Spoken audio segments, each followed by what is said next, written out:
आजोबा अबीर, आजोबांना त्रास नको देऊस, शांत हो जरा. काय शांत हो म्हणतो मी. इथे गुरुकुल बंद झालं असतं म्हणून मला ओवीला भेटता येणार नाही, तिच्या बाबांना भेटता येणार नाही, आणि ते आपल्यासाठी गुरुकुलाचं सील तोडून जेल मध्ये गेले, आणि तू साधे त्यांना थँक्यू सुद्धा बोलले नाहीस. अरे काय चालू आहे तुझं अबीर?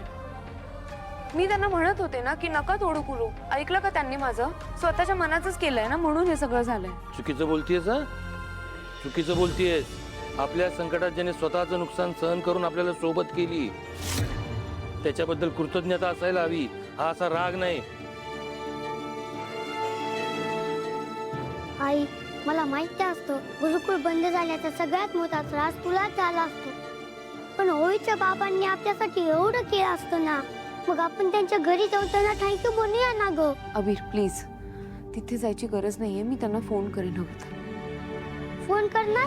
मग कर ना आताच फोन कर. अबीर, आता त्यांना त्रास द्यायला नको रे. त्यांनी आपल्यासाठी एवढं सगळं केलं हे तर खरं आहे, पण त्यांच्या घरात काय चालू असेल कोणाच ठाऊक. मी सकाळी फोन करते, ठीक आहे? बाबा, जेवायला वाढते तुम्हाला.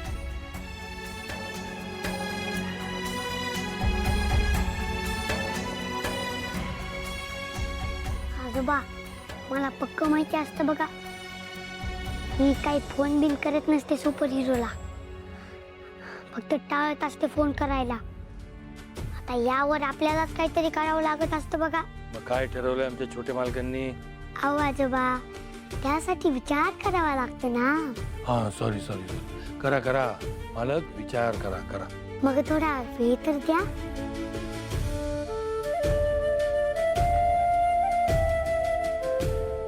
ही कोणती पद्धत विचार करायची छोटे मालक? आजोबा, मी माझ्या छोट्या मेंदूला चालना देत असतो की हो, डोंट डिस्टर्ब मी. चालतोय ना? आयडिया. काय आयडिया? मी आताच नाही, नंतर सांगेन. आधी मला सुपर हिरोला भेटायचं असतं की हो.